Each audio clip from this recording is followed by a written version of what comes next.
आजच्या या एपिसोडमध्ये आपण मागील काही जे भाग आपण ऐकले आहेत त्याच्यातले काही सिलेक्टेड प्रश्न मी आणि त्याची उत्तरं अर्थातच याचं एक कंपायलेशन असणार आहे. तर या भागामध्ये आपण 4 पॉडकास्टमधले 4 फाउंडर्स बरोबर जे बोलणं झालं तर त्याच्यातले काही प्रश्न की जे बऱ्याचदा काय होतं की मोठा असतो एपिसोड 1 तासाचा असतो आणि पूर्ण ऐकायला कधी कधी वेळ होत नाही म्हणा किंवा 2-4 भागांमध्ये तो ऐकला जातो.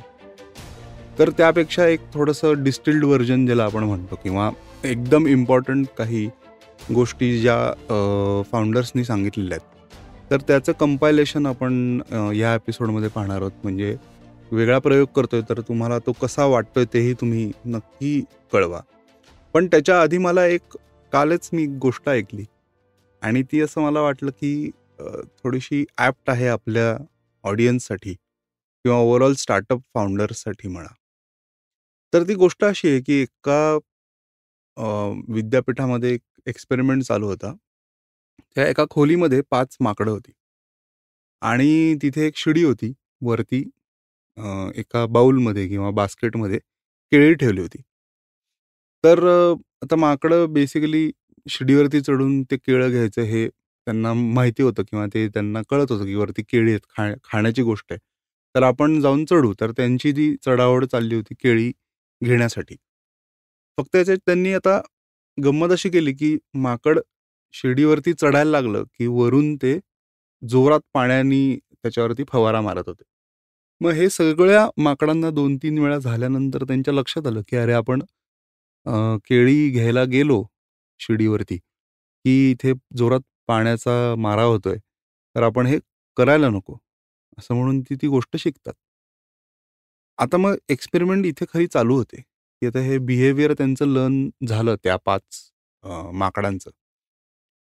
आणि एक-एक करून ते एक माकड काढायचे बाहेर आणि नवीन माकड म्हणजे ज्याला ही सवय माहिती नाहीये, तर ते आतमध्ये जायचं खोलीमध्ये. आणि मग अर्थातच ही 4 माकडं जी जुनी माकडं आहेत, तर त्यांना माहिती असायचं, की अरे वरती गेलं की पाणी मारतायत. पण हे नवीन आलेलं माकड जे असायचं, त्याला असं वाटायचं, की अरे हे केळी आहेत इथे वरती आपण इथे कोणीच खात नाही, तर आपण जाऊया वरती. असं म्हणून ते जेव्हा 2-3 पायऱ्या चढायचं, तर त्यावेळेस काहीतरी त्यांच्या कम्युनिकेशन थ्रू म्हणा किंवा खाणाखुणा असतील, बोलणं त्यांच्यातलं जे काय असेल, त्याच्यावरनं त्याला एक काहीतरी सिग्नल मिळायचा आणि मग ते माकडसुद्धा वरती जाऊन चढायचं नाही. असं एक-एक माकड त्यांनी रिप्लेस करत गेलं आणि एका पॉइंटला असं झालं, की 5 नवीन माकडं परत आली आणि पुन्हा तीच एक्सपेरिमेंट त्यांनी रन केल्यावरती तेच पाहण्यात आलं, की जेव्हा completely Naveen set of monkeys असतात, तर त्यावेळेस त्यांना हे लर्न्ड बिहेवियर नाही मिळत. पण जेव्हा आजूबाजूला शिकलेली माकडं असतात, तर त्याच्यावरनं तो पटकन त्या ग्रुपमध्ये तो मेसेज पसरतो. आता हे आपल्यासाठी रिलेव्हंट काय आहे, तर स्टार्टअप फाउंडर्सच्या जर्नीमधनं आपल्याला जे काही शिकायला मिळतं, तर त्या चुका आपण अव्हॉइड करता येऊ शकतात किंवा त्या चुका आपण करू नये म्हणून ह्याचे आपण लर्निंग्स घेऊ शकतो. आणि माझ्या मते आता खूप सारे आपले एपिसोड्समध्ये फाउंडर्सनी खूप छान पद्धतीने सांगितलेलं आहे, की त्यांची सुरुवात कशी झाली किंवा काय प्रॉब्लेम्स आले. ते जे नवीन बिझनेस चालू करतायत किंवा मलाही असं सांगायला आवडेल, की इतक्या कन्व्हर्सेशन्समधनं प्रत्येक कन्व्हर्सेशनमध्ये मला काही ना काहीतरी माझ्या ग्रोथसाठी म्हणा किंवा माझ्या ओव्हरऑल पर्स्पेक्टिव्हसाठी म्हणा, माझ्या स्टार्टअपसाठी या गोष्टी अ, मला शिकायला मिळतात. तर मला असं वाटतंय की ह्यातनं आपल्यालाही खूप शिकायला मिळेल. आणि आता आपण पाहूया काही एपिसोड्समधनं खूप सुंदर कन्व्हर्सेशन्स आहेत. तर 4 कन्व्हर्सेशन्समध्ये हा एपिसोड असेल. तर त्यातलं पहिलं कन्व्हर्सेशन आहे एपिसोड 13. ह्याच्यामध्ये जान्हवी जोशी आली होती. तिचा स्टार्टअप आहे बंधजा आणि जान्हवी मला सांगायला आवडेल, की तेव्हासुद्धा ती यंगेस्ट स्टार्टअप फाउंडर होती पॉडकास्टवरती. आजही ती यंगेस्ट स्टार्टअप फाउंडरच आहे, जिचा मी इंटरव्ह्यू घेतलाय आणि फार इंटरेस्टिंग स्टोरी आहे तिची. तर आपण ऐकूया Janhvi Joshi, episode 13 Bandhaja.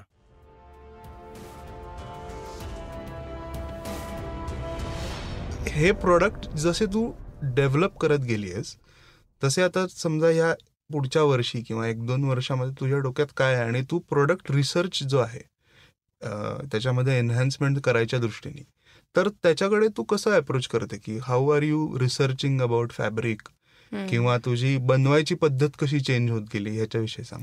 Okay, so मी जेव्हा हाताने करायचे तेव्हा माझ्याकडनं माझ्याकडे जे पैसे साठले त्यांनी ऑर्डर्सनी, त्यांनी मी मशीन घेतलं आणि मग मशीन घेतल्यावर मग ऑर्डर्स मग वाढतच गेल्या. आता मी खूप जणांना अप्रोच झाले म्हणजे सेलिब्रिटीजला वगैरे, आणि त्यांना पण ते आवडल्यामुळे त्यांनी प्रमोशन केलं. आणि हे पेड नाही अजिबात, म्हणजे मी त्यांना सांगितलं होतं की तुम्हाला आवडलं तरच करा आणि ह्याच्यात मी काही हे करणार नाहीये, ऍज अ गिफ्ट म्हणून तुम्हाला देतेय, त्यातून तुम्हाला जर का करावं असं वाटलं तर तुम्ही करा. पण सगळ्यांनी मी ज्यांना कोणाला दिलंय त्यांनी केलं आणि मला त्यांना थँक्यू म्हणायचंय की केल्याबद्दल त्यांचं खूप वाढले, फॉलोअर्स वाढले आणि इव्हन ऑर्डर्स पण वाढत गेल्या. आणि आता अपकमिंग ह्याच्यात मला अजून 2-3 प्रोडक्ट्स आम्ही ऍड करणार आहोत. म्हणजे बऱ्याच गोष्टी आहेत डोक्यात, पण पीस बँड्स मी म्हणलं तसं, अजून स्क्रंचीज आहेत आत्ता, तसंच युनिसेक्स आहेत पण जास्त करून मेन वापरतात तसे रिस्ट बँड्स आहेत, आणि स्टोल्स आणि साड्या असं आमच्या डोक्यात आहे अजून करायला. पण त्या साड्या आणि स्टोल्स वेगळ्या प्रकारच्या असतील, त्या आम्ही नंतर रिव्हील करू की कुठल्या प्रकारच्या असतील आणि वेगळ्या फॅब्रिक्सने आम्ही करू ते. सो ते असं लॉंग टर्म डोक्यात आहे माझ्या आणि आता आम्ही त्याच्यावरच वर्क करतोय. सो तुम्हाला आता बघायला मिळेल चांगल्या गोष्टी. ग्रेट. आता हे जे मशीन तू घेतलंस, तू म्हणलीस की साठवलेल्या पैशातनं घेतलंस, तशा अजून काय काय गोष्टी तू प्लॅन केल्यास की आता हे घ्यायचंय, इतके बँड्स विकले की आपल्याला हे घ्यायचंय, असं अशा ह्याने काय केलं? इतक्यात तर मी मोबाईल घेतला, iPhone XR घेतला आता मी, EMI वर घेतला, आणि त्यामुळे प्रत्येका महिन्याचं टार्गेट असतं माझं, तर ते आता अचीव्ह होतंय आणि प्लस सेव्हिंग्ज होत आहेत. ग्रेट. तर असं करत करत जे सेव्हिंग्जमधनं आणि EMI संपल्यावर जे आता राहील त्याच्यामधनं आता मला लॅपटॉप घ्यायचा आहे, कारण मला या कामासाठी लॅपटॉप घरी गरजेचा आहे. आणि आत्ताचा जो आहे तो घरी सॅटिस्फाय होणारा इतपत आहे म्हणजे. पण अजून ऍडव्हान्स घ्यायचा असेल तर मग माझ्या पैशातूनच घेतला तर मग ते माझ्याकडेच राहील. त्यामुळे येस. सो खूप अमेझिंग थॉट आहे हा की म्हणजे आईबाबांना तू सांगितलंस तर आईबाबा पटकन देतील सुद्धा सगळं. पण हा जो थॉट आहे to save money from your business, ज्याच्यातनं अर्निंग्स पण होत आहेत, सेव्हिंग्स पण होत आहेत, आणि एक एक गोष्टी हळूहळू तू घेत चालली आहेस. सो इथे तुला असं कधी नाही वाटलं का की सगळं पहिल्याच दिवशी आपल्याकडे असायला पाहिजे? नाही, कारण त्याची अशी गरजच नाही लागली, कारण होतं तसं ते वाढत गेलं. म्हणजे आधी तर मोबाईल फोनचं काही डोक्यात पण नव्हतं, पण नंतर मला असं वाटायला लागलं की आता रिस्क घ्यायला हरकत नाही. म्हणजे मला मोबाईल फोन हवाय म्हणून नाही घेतला, पण मी चॅलेंज घेऊ शकते का EMI साठी किंवा मंथली, म्हणून मी तो घेतला आणि जरा चांगल्या बजेटनी घेतला. राईट. म्हणजे मग तो EMI सुद्धा असा घेतला असेल तू की ज्यांनी तुला तो बिझनेस ग्रो करायला पण मजा येईल. मदत होते आणि मजा येईल जास्त, की कसा मी आता अप्रोच लोकांना एक्सपांड करू शकते किंवा रीच वाढवू शकते पेजचं किंवा असं.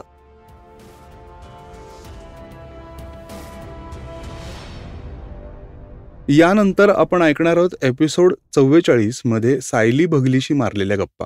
सायली बेसिकली इलस्ट्रेटर आहे, आर्टिस्ट आहे, आणि तिने तिच्या आर्ट बरोबर प्रोडक्ट्स इंट्रोड्यूस केलेले आहेत आणि त्याचा जर्नी जो आहे तर तो तिने खूप छान पद्धतीने शेअर केलेला आहे. तर सायली बघली हिचं इंस्टाग्राम हँडल पण मी डिस्क्रिप्शनमध्ये देईन. तर आपण ऐकूया एपिसोड 44 सायली बघली.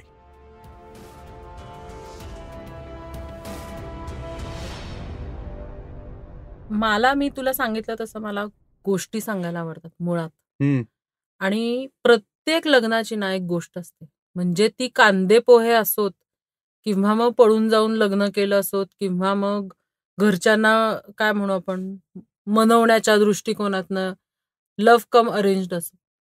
तर मला ती गोष्ट कॅप्चर करणं हा माझ्यासाठी खूप मोठा इसेन्स असतो, because that is the only thing which will make every marriage a different project for me. असं बरोबर. नाही तर तोच तेच म्हणजे दरवेळेसच तो शेरवानीतला नवरा आणि ती नऊवारीतली मुलगी, म्हणजे ह्याच्या पलीकडे आपण विचारच करत नाही ना. म्हणजे नारळ आला, म्हणजे उपरणं आलं, ते सेमच होतं म्हणजे सगळं. असे माझे आधीचे होते बरं का, म्हणजे हे मी अगदी ऍडमिट करेन.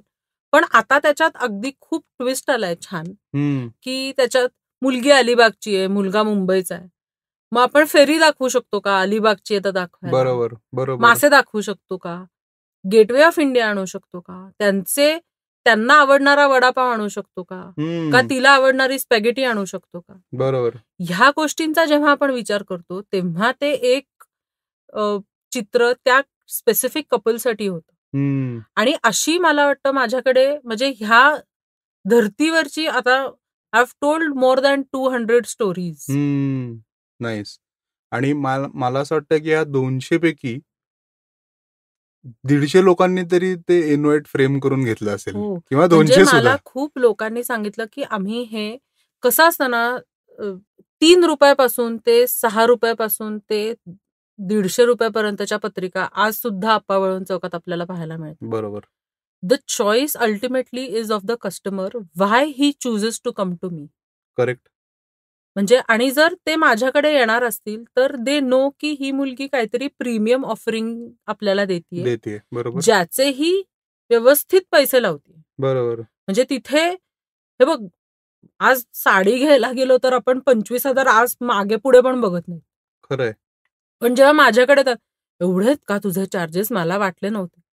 मग मला असं होतं की हो, म्हणजे I am doing something very customized for you. त्याच्यात माझा वेळ जात, म्हणजे मी तेवढं जीव ओतून त्याच्यात काम करते. Absolutely right. म्हणजे मला ते जस्टिफाय करायला आवडत नाही. मी त्यांना हाही ऑप्शन देते की अप्पावळवण चौकात तुम्हाला तुमच्या सगळ्या नीड्स तुम्हाला केटर करून मिळतील फॉर दॅट मॅटर.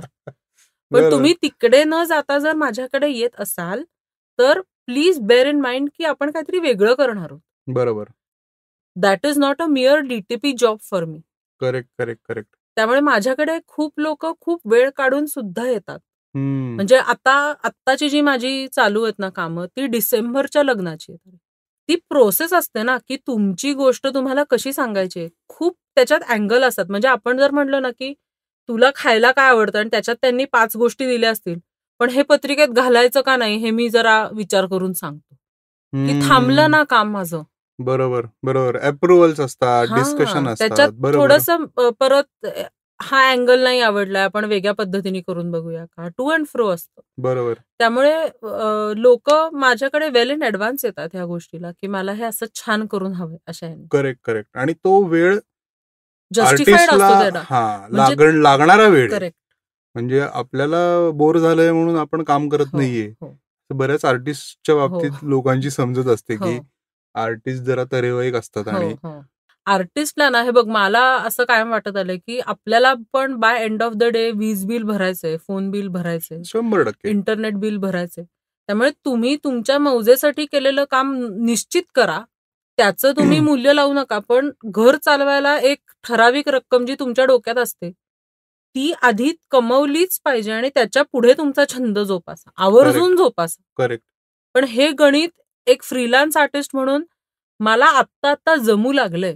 म्हणजे मी कम्प्लिटली त्याच्यात नाहीये. खूप वेगळे पैलू आहेत अरे ह्याला. म्हणजे आपल्या कामाची किंमत ठरवणं हे एक, समोरच्याला ती पटणं न पटणं त्याच्याबद्दल आपण जजमेंटल होणं आधीपासूनच हे दुसरं.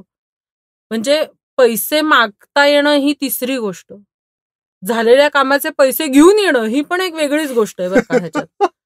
म्हणजे आपल्याला, आपण आर्टिस्ट म्हणून स्वतःमध्येच किती स्वतःला जज करत राहतो आपण.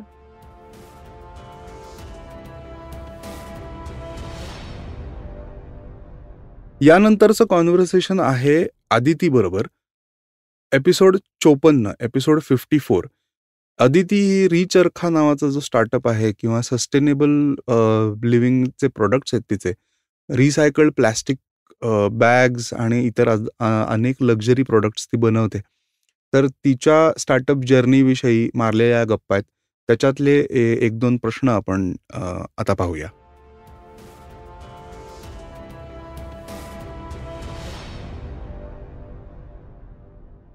हे जे रॅपर्स गोळा होतात तर त्याचं सोर्सिंग एकतर कुठनं होतं आणि त्याची एक शॉर्ट प्रोसेस तू सांगू शकशील का, की एक रॅपर आहे जे विच इज इसेन्शियली कचरा, राईट? तर तिथनं तुमच्याकडे आलंय, ते कुठून आलंय ते सांग. आणि ते रॅपरचं एक्झॅक्टली काय काय स्टेप्स होतात?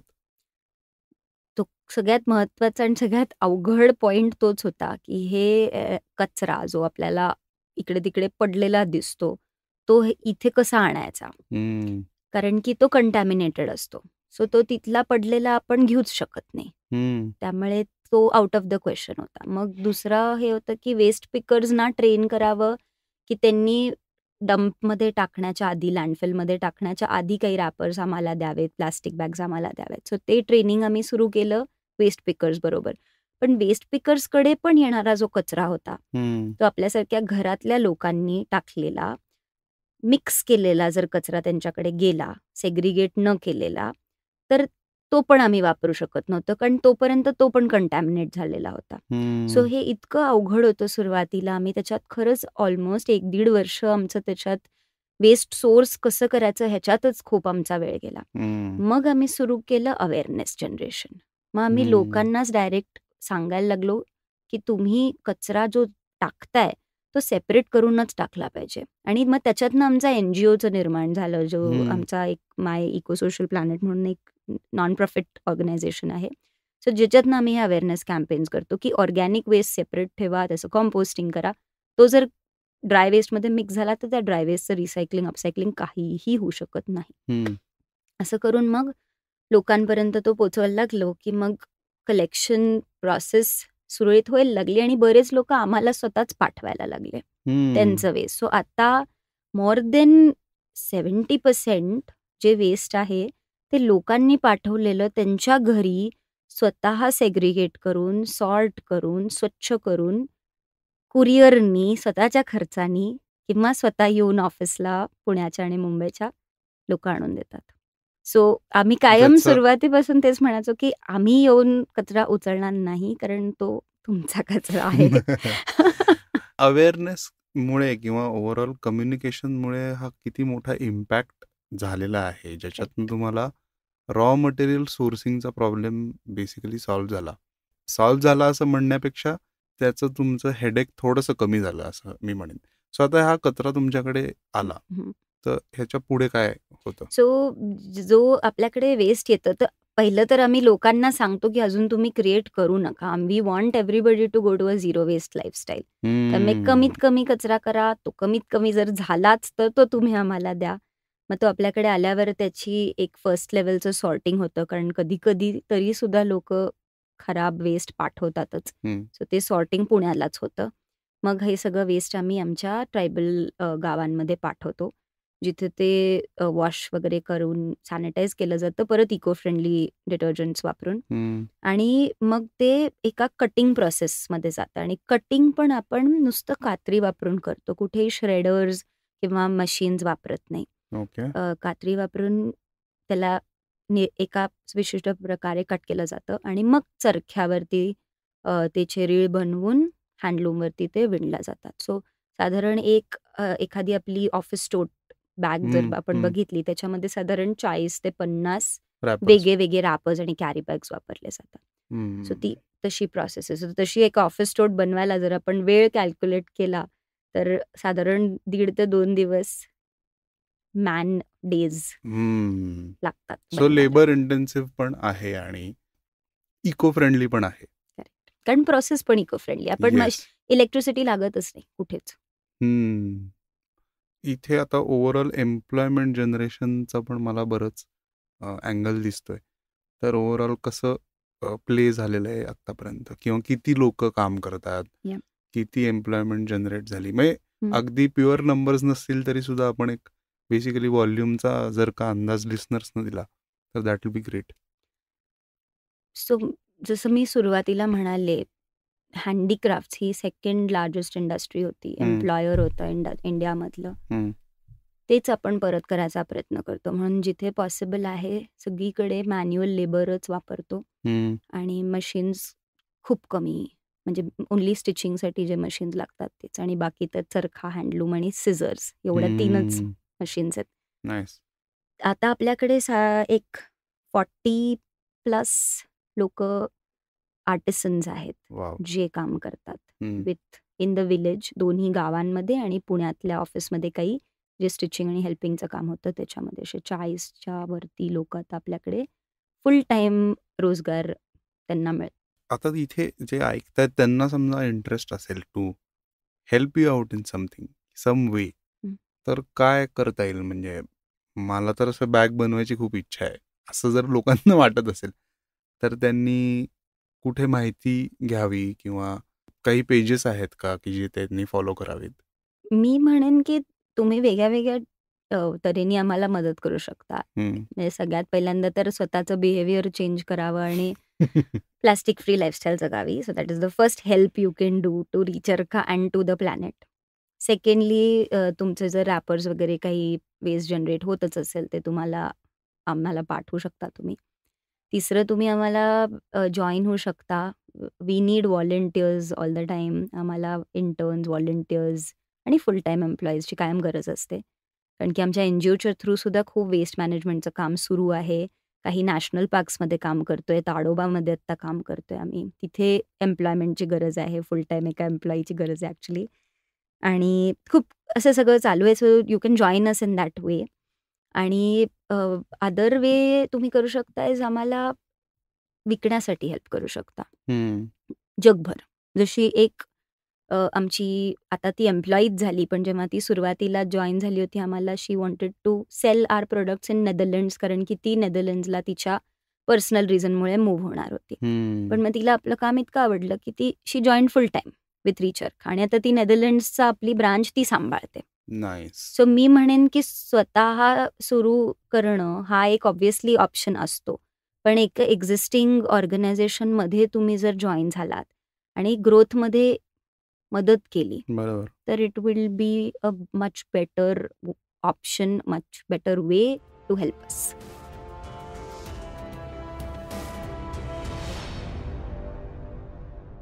या एपिसोडमधलं शेवटचं कॉन्व्हर्सेशन ते आहे ऋषिकेश मेहेंदळे बरोबर, म्हणजे एपिसोड 66. जे आपण प्रश्न आत्ता ऐकलेत त्याचे पूर्ण एपिसोड्स सुद्धा स्पॉटिफाय आणि इतर पॉडकास्ट चॅनल्सवरती अवेलेबल आहेत. तर ऋषिकेश मेहेंदळे बरोबर आपण गप्पा मारलेल्या आहेत. तर त्याचं टायटल असं आहे की startup founder on a break. म्हणजे त्यांनी एक ब्रेक घेतला होता जेव्हा हा रेकॉर्ड झाला एपिसोड, आणि त्यावेळेस त्याचे काय लर्निंग्स होते किंवा काही प्रश्न ज्याच्यातनं आपल्याला शिकण्यासारखं आहे. तर आपण ऐकूया एपिसोड 66 ऋषिकेश मेहेंदळे.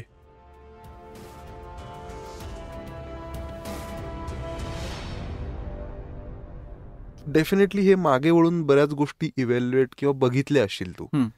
त्याच्यात तुला काय जाणवलं 10 वर्षात स्टार्टअपच्या तुझ्या जर्नीमध्ये? असं काही रिफ्लेक्शन्स तू केलेस किंवा काही स्ट्राईक झालं की अरे नाही हे, आणि मे बी ते तुझ्या नवीन व्हेंचरसाठी उपयोगी पडेल? हो. तर असं काही स्ट्राईक झालं का? हो. सो काही गोष्टी डेफिनेटली मला स्ट्राईक झाल्या की ज्याला मी म्हणतो की जी माझी लर्निंग्स आहेत. ओके. तर पहिली गोष्ट मला अशी जाणवली की आपल्या डोक्यात आपण जेव्हा स्टार्टअप करायचं असं म्हणतो तेव्हा अरे काहीतरी खूप भारी असणार, ओके, आणि खूप एक्साइटिंग असणार, ओके, असं आपल्याला वाटतं. आपण जेव्हा त्याच्यात घुसतो तेव्हा आपल्याला लक्षात येतं की अरे खूपच बोरिंग आहे, खूपच मोनोटोनस आहे. बरोबर. पण at the same time it is very rewarding असं माझ्या लक्षात आलं. बरोबर. म्हणजे तुमच्या साधारण आयुष्यातला 90% वेळ हा बोरिंग आणि मोनोटोनस गोष्टी करण्यात जातो, पण 10% वेळ म्हणजे माझ्यासाठी तरी असं झालं इट इज व्हेरी रिवॉर्डिंग. बरोबर. तुम्हाला वेगवेगळ्या लोकांना भेटायची संधी मिळते जी तुम्हाला एरवी मिळू शकत नाही. अजून एक मला असं लक्षात आलं की आपण जेव्हा स्टार्ट करतो तेव्हा असं आपल्याला वाटतं की अरे पॅशन सगळ्यात महत्त्वाची, ओके, आणि पॅशन नसली तर तुम्ही काही करू शकत नाही. पैसा हा एवढा नाही आहे महत्त्वाचा, पण पॅशन महत्त्वाची. पण माझं लक्षात आलं पैशाचा रोल पण बदलत जातो in a startup. Yes yes. म्हणजे सुरुवातीला तुमच्याकडे जर पैसेच नसतील तर पॅशनचा काय उपयोग? That is where I was when I started Mego. पैसे नव्हते स्वतःचे, थोडेसे होते जे सीड फंडिंग म्हणून, पण ते प्रॉडक्ट डेव्हलपमेंटसाठी पुरेसे नव्हते. राईट. सो आधी पैसे मिळवा, पहिले काबिल बनो. बरोबर. आणि त्यामुळे यू एंड अप तुमचा सगळा लर्निंग चालू होतं आणि मग तुम्ही एका पॉइंटला येता आणि त्या पॉइंटला तुम्हाला लक्षात येतं की money is not everything. Okay, त्या पॉइंटला तुम्हाला असं लक्षात येतं की money is just a tool to achieve what you really want to do. बरोबर. सो हा एक माझ्यासाठी पैशांचा स्टार्टअपच्या जर्नीत असलेला रोल हा आधी लक्षात नव्हता आला. आता नाव यू आर मोर इक्विप्ड असं आपण म्हणू. डेफिनेटली. की तुला आता, कारण की म्हणजे तू जो पॉइंट म्हणलास ते उत्तम आहे की तो वेन यू से की पैसे हे टूल आहे, पण हे कळायला इथे यायला तुम्हाला थोडे पैसे हाताशी असावे लागतात. ऍब्सोल्युटली. आणि डेफिनेटली म्हणजे पॅशन बरोबर पैसे पण असतील थोडेसे सपोर्टला, तर मुव्हिंग थिंग्स बिकम्स इझी. बाकी उलट पण आहे. हा, राईट. म्हणजे सुरुवातीला तुमच्याकडे खूप पैसे असले आणि पॅशन नसली तर नाही होऊ शकत काही. नाही, कारण again I tie this up की जे तू म्हणालास ना की 10% 90% ग्राइंड आहे किंवा मोनोटोनस जॉब आहे, बोरिंग आहे. आणि जेव्हा ते 10%चं रिवॉर्ड तुम्हाला मिळतं ना, तुम्हाला ते 90% बोर वाटत नाहीत. बरोबर. आणि दिस इज काय म्हणतात त्याला, एक indirectly loosely tied up with passion. Correct. की जर का तुम्हाला आवडच नसेल तर तुम्हाला रोज उठून कोड चेक करणं किंवा कुठलीही स्टार्टअप असेल तर ते फार बोरिंग काम आहे. म्हणजे इंटरेस्टिंग भाग जो स्टार्टअपचा दिसतो बाहेर, त्याच्यापेक्षा जो रुटीन भाग आहे हा खूप बोरिंग आहे. म्हणजे इट इज लाईक खूप वेळा तुम्हाला डाऊट पण येतो की तू काय करतोय हे, किंवा हे माझं काम नाहीये पासून बऱ्याच गोष्टी फाईट कराव्या लागतात. डेफिनेटली. सो ते खूप महत्वाचं लर्निंग डेफिनेटली. अजून एक मला असं जाणवतं की म्हणजे हे this is cliche but it is still important. Yes. की तुम्ही जर एखादी कंपनी एखाद्या व्हिजननी काही सॅक्रिफायसेस करून चालू केली असेल तर you should stick it out. म्हणजे you should not give up very early. म्हणजे आता माझ्या दृष्टीने मी काय सॅक्रिफाईस केला, आता बाबा मी अमेरिकेतला माझा लाईफ सॅक्रिफाईस केलं, मी भारतात आलो, कंपनी चालू केली. बरोबर. आणि जरी मी भारतात येऊन कुठे जॉब घेतला असता तर त्यावेळी मला जो पगार मिळाला असता, बरोबर, तो सुरुवातीला मिळाला नाही. बरोबर. सो ते मी सॅक्रिफाईस केलं. आणि साधारण आम्हाला सुरुवातीची 4-5 वर्ष खूप स्ट्रगल म्हणण्यापेक्षा लर्निंगची गेली. आणि तो टाइम स्पेंड केल्यावर जे लर्निंग मिळतं दॅट इज एक्स्ट्रीमली इनव्हॅल्युएबल. आणि त्याच्याकरता पॅशन डेफिनेटली लागते. म्हणजे तो पिरियड सस्टेन करायला ऍब्सोल्युटली पॅशन डेफिनेटली लागते. Yes yes yes absolutely.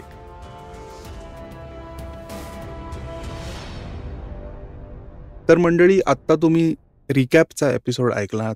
या एपिसोडच्या स्टाईलमध्ये आपण प्रयत्न हाच करणार आहोत की आधी झालेल्या कॉन्व्हर्सेशन्समधनं जे या पटकन काही गोष्टी त्याच्यातनं ऐकण्यासारख्या आहेत, शिकण्यासारख्या आहेत, तर त्याचं एक कंपायलेशन आपण या रिकॅप एपिसोड्समधनं करणार आहोत. तर तुम्हाला हा एपिसोड, ह्या स्टाईलचा एपिसोड कसा वाटला? अजून एपिसोड्स ऐकायला आवडतील का रिकॅपचे? हे तुम्ही मला नक्की सांगा. आणि प्रत्येक कॉन्व्हर्सेशनमधनं तुम्हाला काय आवडलं, तुम्हाला काय शिकता आलं, याचाही फीडबॅक मला नक्की द्या. माझं इंस्टाग्राम हँडल, माझं ईमेल ID हे डिस्क्रिप्शनमध्ये आहेच आहे.